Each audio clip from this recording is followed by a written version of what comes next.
revenus ou venus à gauche.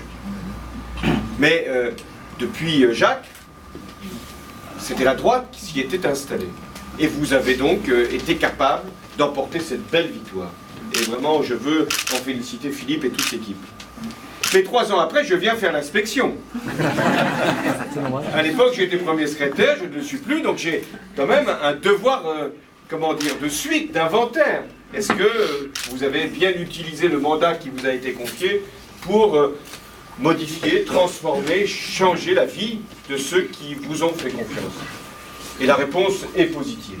Vous avez engagé des politiques urbaines, des politiques de développement, des politiques de cohésion sociale dans un contexte difficile, puisque la droite au pouvoir retire des moyens aux services publics, puisque la droite au pouvoir n'a pas créé un environnement favorable à la croissance. Et donc vous êtes obligé de vivre à la fois des pertes d'emploi et en même temps des pertes de substance sur le plan de l'administration. Et vous faites face.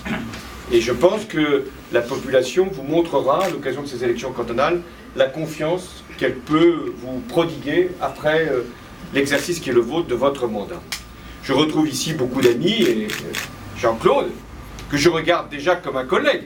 Enfin, il est conseiller général, moi aussi, mais je suis président de conseil général d'un siège, et je lui souhaite d'être président de conseil général d'un siège.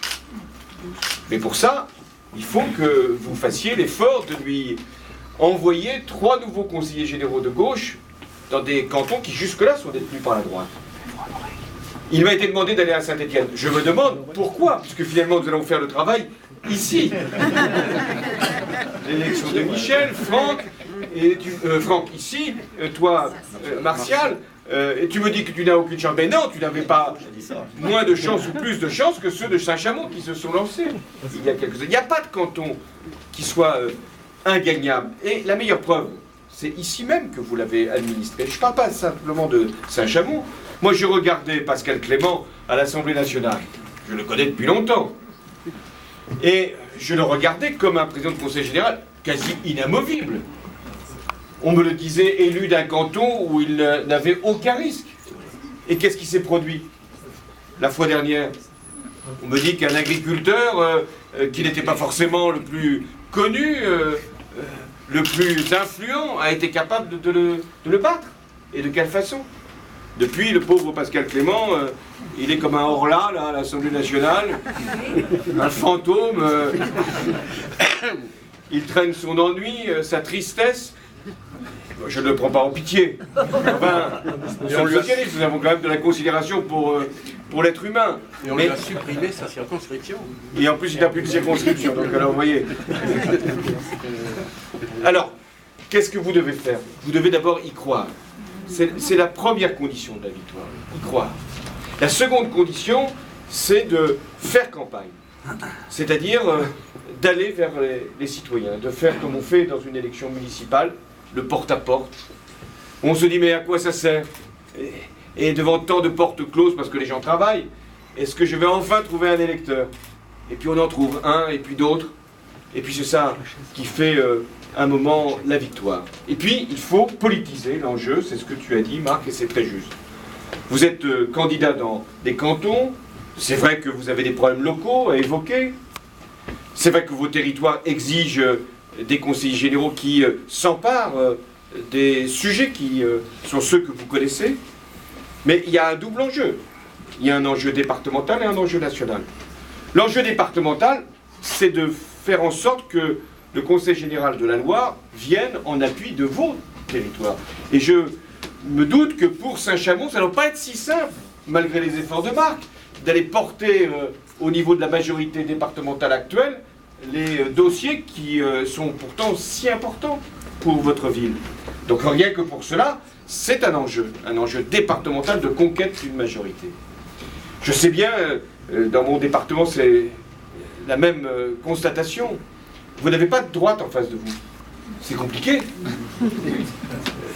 C'est-à-dire que vos adversaires ne sont ni UMP, ni sarkozystes, ni de droite. Ils ne font pas de politique. Ils servent les intérêts locaux. Ils se dévouent pour l'humanité tout entière. Ils sont des hommes et des femmes de bonne volonté. prêts à servir. Certes, ça ne les empêche pas de voter lorsqu'ils sont élus au Conseil général avec la majorité actuelle. Certes, lorsqu'ils sont parlementaires, de voter avec la majorité nationale. Vous avez même des cas, vous, de centristes, aussi bien à Saint-Étienne qu'ici. On me dit, je ne sais pas si c'est vrai, hein, que Rochebonne pourrait devenir, d'ici les élections cantonales, secrétaire d'État. Quelle chance ce serait pour toi, Michel. Parce que, enfin, il serait obligé de se déclarer, de dire bien qu'il va au Conseil des ministres avec Nicolas Sarkozy. Donc, il faut les démasquer. Il faut démontrer qu'il y a là, c'est la noblesse de la vie politique, qu'il y a des identités, qu'il y a des distinctions, qu'il y a des engagements, et que même si ce n'est pas facile d'être de droite aujourd'hui, il faut assumer cette orientation. Ça n'a pas toujours été facile d'être de gauche à certaines époques. Hein, quand on est dans les basses eaux, on a connu ça. Et comme premier secrétaire, il m'est arrivé quelquefois d'aller chercher l'eau même. Hein. Mais il faut assumer notre idéal à chaque fois. Il faut ramasser le drapeau, même dans les moments les plus difficiles, et le porter. C'est ça qui fait l'honneur de la politique. Donc vous devez faire en sorte d'apparaître pour ceux que vous êtes, des socialistes, des hommes et des femmes de gauche, face à des candidats de droite. Ce sera très important d'avoir, le soir du 27 mars, un nouveau président de Conseil général. Parce qu'on fera les calculs. Tu avais raison. On fera les calculs. Combien de départements sont passés de la gauche vers la droite, ça peut arriver. Et le mien est particulièrement visé, donc c'est pour ça que je fais campagne ici même dans la Loire pour que, on ne sait jamais, si des Corésiens s'étaient glissés dans les salles auxquelles je m'adresse, ils viennent voter dans leur département d'origine. Mais je fais campagne parce que je sais que c'est un enjeu. Combien de départements vont passer de la gauche vers la droite? J'espère aucun. Et combien de départements vont passer de droite à gauche? Et là, on peut avoir l'espoir de 5, 6, 7, je ne sais. Et ce sera d'ailleurs ce chiffre-là qui sera retenu comme le signe d'une nouvelle victoire de la gauche, ou au contraire, d'un recul. L'enjeu est donc national aussi. Certes, ce n'est pas l'élection présidentielle qui se joue là. Il faudra attendre un peu. Hein, c'est 2012. Et nous ne devons pas être les champions des élections locales. Et hélas, des candidats valeureux, mais des élections présidentielles et législatives que nous ne gagnons pas. Hein, il faudrait s'habituer à gauche à gagner toutes les élections, pas simplement les élections intermédiaires. Mais c'est un moyen de nous préparer à cette rencontre décisive de 2012.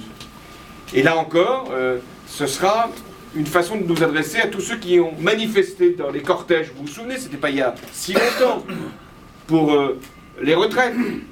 Et tous ces concitoyens qui ont arpenté nos rues de nos villes et qui n'ont pas obtenu satisfaction, bah, ils doivent maintenant se mobiliser aussi pour les élections cantonales. Car on a bien compris, l'enjeu c'est la participation. Le seul espoir de la droite pour ce scrutin, c'est de le dépolitiser et de le diminuer d'importance. Donc, il va falloir le politiser et le mettre véritablement dans la perspective de 2012. C'est un enjeu national parce qu'il y aura là la vérification de l'impopularité de Nicolas Sarkozy ou au contraire de son rebond. Moi je n'exclus rien.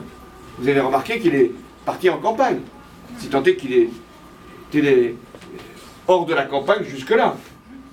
Vous savez qu'il est très impopulaire, ça je ne vous apprends rien.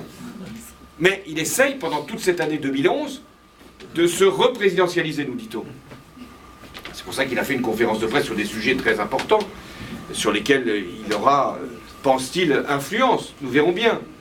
Mais nous avons en 2011 à faire en sorte de montrer que nous sommes prêts pour l'alternance de 2012. Et ça, c'est aussi une échéance importante. Donc voilà, je ne sais pas quand est-ce que je vais revenir à Saint-Chamond. Peut-être en 2012, hein, on ne sait jamais.